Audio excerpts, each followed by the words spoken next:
Épisode 9.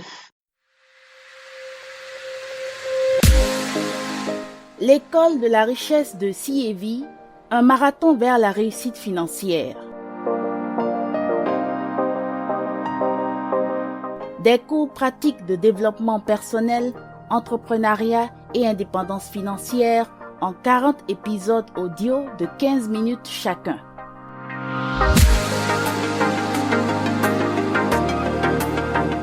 L'école de la richesse de CAV, une production de CAV Consulting, présentée par Eliane Dakpogan, consultante en langue et communication.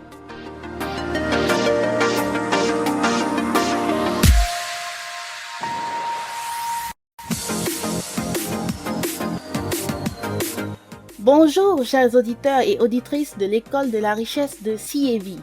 Comme on le dit souvent, il faut réfléchir avant d'agir. Ce qui revient à dire que s'il y a une action ou une activité à laquelle il faut apprendre à consacrer le temps nécessaire, c'est bien l'action de réfléchir. Dans les épisodes 1 et 4 de l'école de la richesse de CAV, nous avons évoqué « Réfléchissez et devenez riche ». Le titre de ce livre veut en fait tout dire. Pourquoi et comment réfléchir pour devenir riche ? Ce 9e cours de l'école de la richesse de CAV ne sera pas un résumé de ce livre, mais professeur Dan Lok va vous édifier sur le titre « Réfléchissez et devenez riche ». Professeur Dan Lok, tout d'abord, pourquoi il est important de prendre le temps de réfléchir ? L'un des livres à succès de tous les temps dans le domaine du développement personnel est « Réfléchissez et devenez riche » de Napoleon Hill. Avez-vous lu ce livre ? Presque toutes les personnes à succès que je connais ont lu ce livre à un certain moment de leur vie, y compris moi-même. Laissez-moi vous poser cette question. Si j'ai 5 grandes choses à faire dans ma liste pour la journée, et supposons que j'ai tout terminé à midi, qu'est-ce que je fais le reste de la journée ? Voici la réponse. Je réfléchis. Je réfléchis. La plupart des entrepreneurs ne prennent pas le temps de réfléchir. Quand vous êtes en pleine course, est-ce que vous pouvez réfléchir ? Non. Mais quand vous sortez de la roue du hamster, alors vous pouvez réfléchir. J'ai l'habitude de réfléchir avec un bloc-notes et un stylo. Je m'assois et je réfléchis.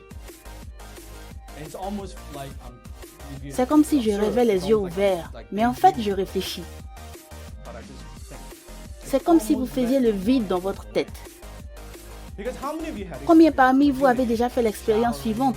Peut-être que vous étiez sous la douche, au volant, ou que vous marchiez dans la rue, et tout à coup vous avez eu une idée géniale. Ce genre d'idée ne vient pas quand vous êtes en pleine course dans le travail. Ce genre d'idée vient quand vous êtes complètement relax. Vous n'y pensez pas et bang, tout à coup cette chose, cette idée vient transformer votre business, n'est-ce pas ? Je réfléchis à mon entreprise, à tous ses contours. Je réfléchis beaucoup. Je prends au moins 1 heure dans la journée pour réfléchir. Beaucoup parmi vous ne prennent pas le temps de réfléchir. C'est très facile d'être occupé. C'est très facile. Henry Ford l'a si bien dit. Réfléchir est le travail le plus difficile à faire. C'est pourquoi très peu de personnes s'y engagent. Aller sur Facebook est beaucoup plus facile à faire. Professeur Dan Lok, ceux qui entrent dans la vie active ou ceux qui y sont depuis un certain temps se posent souvent la question de savoir ce qu'ils sont destinés à faire comme activité professionnelle. Comment pouvez-vous les orienter ? Se poser la question de savoir quel est le but de sa vie, ce n'est pas cela la vraie question. La vraie question, comment m'investir et passer mon temps à faire ce qui est important ? C'est cela la vraie question. Alors, comment vous vous y prenez ? Je peux vous donner des réponses ou vous donner des questions à vous poser. Et les réponses ne sont pas difficiles comme beaucoup pourraient le penser. Tout d'abord, la première question que vous devez vous poser est « Qu'est-ce que vous aimez faire ? Qu'est-ce que vous adorez faire ?» De sorte que, quand vous faites cette chose, quand vous faites ce genre de travail, vous oubliez le temps, vous oubliez de manger. Le temps ne compte plus pour vous. Qu'est-ce qui vous passionne et qui ne vous donne pas l'impression de travailler? Vous ne vous souciez même pas d'être payé pour ça. Vous adorez le faire. C'est votre joie, c'est votre passion. Qu'est-ce que vous adorez faire? C'est la première question. Mais si vous n'êtes même pas capable de répondre à cette question et vous vous dites « Je ne sais pas ce que j'adore faire », alors cela signifie que vous n'avez pas essayé assez de choses. Vous n'avez pas essayé suffisamment de choses que vous n'aimez pas.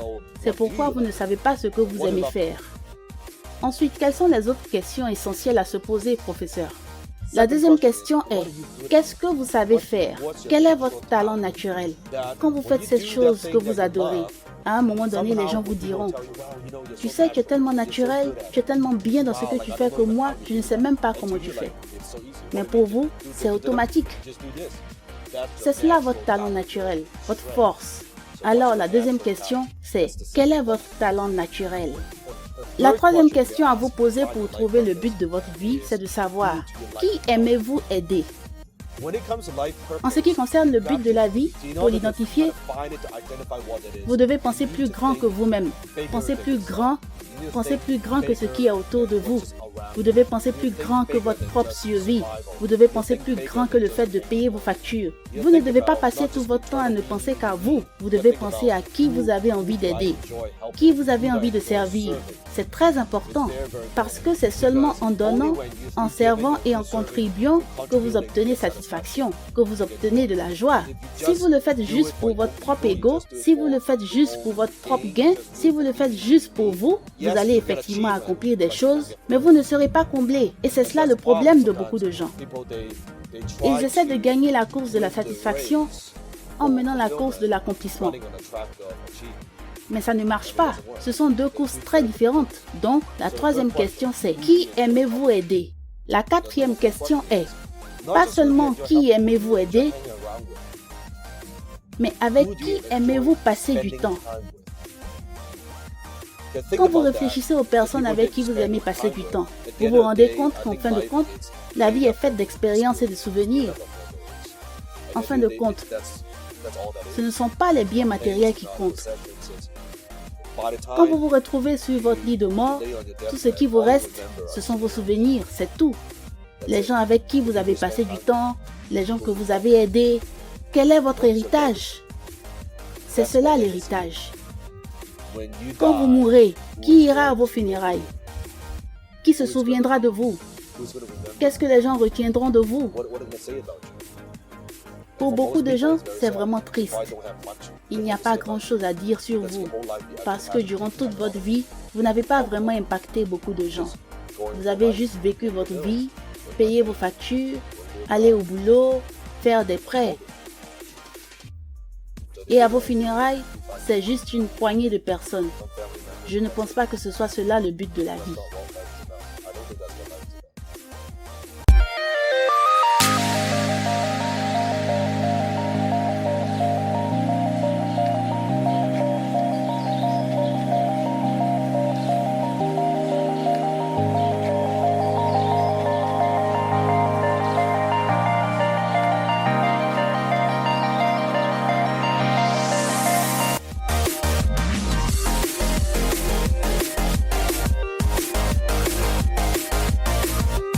Pourquoi et comment réfléchir pour devenir riche? Chers auditeurs et auditrices de l'école de la richesse de CAV, merci de suivre le 9e épisode. Professeur Dan Lok, quel est votre but dans la vie? Le but de ma vie est d'impacter des entrepreneurs, impacter des gens et les aider à devenir une meilleure version d'eux-mêmes. Voilà ce que je fais. Vous inspirer, vous motiver, vous donner des outils pour devenir un meilleur homme, une meilleure femme, un meilleur époux, une meilleure épouse, un meilleur père, un meilleur fils. C'est ce que je fais. C'est ma mission. C'est mon but. Si chaque jour vous pouvez constamment vivre ce genre d'émotions, la joie, la satisfaction, la fierté, pas l'ego, mais la fierté du travail bien fait. Si vous savez que vous impactez les autres, si vous savez que vous servez les gens, vous savez que vous êtes à l'abri du besoin et que vous garantissez un avenir financier pour toute votre famille, que voulez-vous de plus? Dans la première partie de cet épisode, vous avez justement évoqué ce titre révélateur du livre de Napoleon Hill, « Réfléchissez et devenez riche ». Alors, professeur Dunlop, comment on se met à cet exercice? Comment réfléchir pour devenir riche? Alors, comment réellement réfléchir pour devenir riche? Réfléchissez et devenir riche. Ce n'est pas juste s'asseoir là, ne rien faire, et l'argent vous tombera dans la bouche. Ce n'est pas réfléchissez et devenir riche, c'est méditer et devenir pauvre. Alors, qu'est-ce que cela signifie? Réfléchir avec précision signifie observer une situation, s'observer soi-même, ou peu importe, et se demander qu'est-ce qui est vrai et pertinent. C'est cela réfléchir avec précision.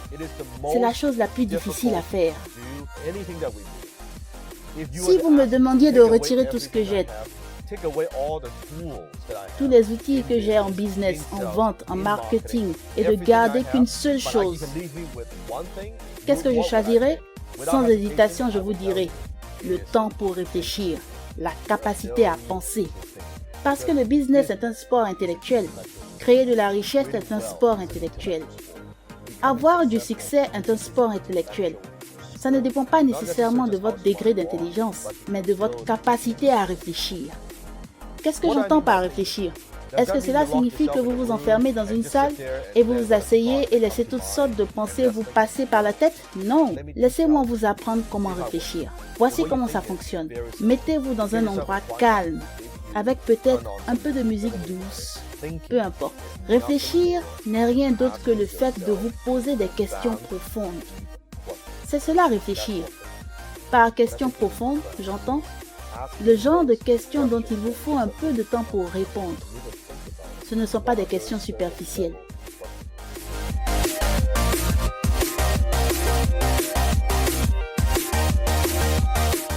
Je vais vous donner un exemple. Si vous vous posez la question, pourquoi est-ce que je ne peux pas gagner beaucoup d'argent? La qualité d'une telle question conduit à une réponse de qualité inférieure. Une réponse horrible. Parce que si vous vous demandez pourquoi je ne peux pas gagner beaucoup plus d'argent, qu'est-ce qui vous vient à l'esprit comme réponse? Parce que tu es nul, parce que tu n'es pas bon pour ça, parce que tu n'en vaux pas la peine, parce que personne ne t'aime, parce que personne ne veut acheter ce que tu as, ou encore parce que personne ne veut faire des affaires avec toi, ou parce que tu n'as pas assez d'expérience, tu ne connais pas les bonnes personnes. En quoi toutes ces réponses vous aident vraiment? Peut-être une meilleure question à vous poser est comment puis-je gagner beaucoup plus d'argent? Mais ça encore, c'est une question trop vague. Mais si vous prenez du temps et vous asseyez et réfléchissez longuement afin de formuler une question plus profonde, comment pouvez-vous améliorer cette question? Au lieu de dire « Comment puis-je gagner beaucoup plus d'argent ?» Au lieu d'être trop vague et trop dans la généralité, vous pouvez vous demander « Comment puis-je faire plus de ventes ?»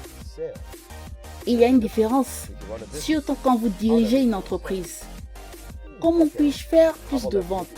Mais si on améliorait encore cette question, comment puis-je faire plus de ventes sans avoir de nouveaux clients? C'est intéressant. Vous voyez, c'est un tout autre point de vue que vous adoptez. En voici une autre. Comment puis-je faire plus de ventes sans avoir de nouveaux clients et sans générer de nouvelles dépenses?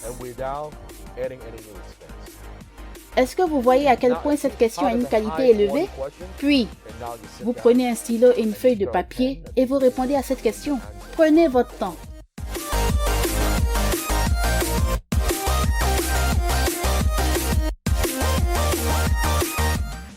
Quand vous prenez du temps pour réfléchir, vous grandissez. Et c'est en fait ainsi que vous réfléchissez et devenez riche.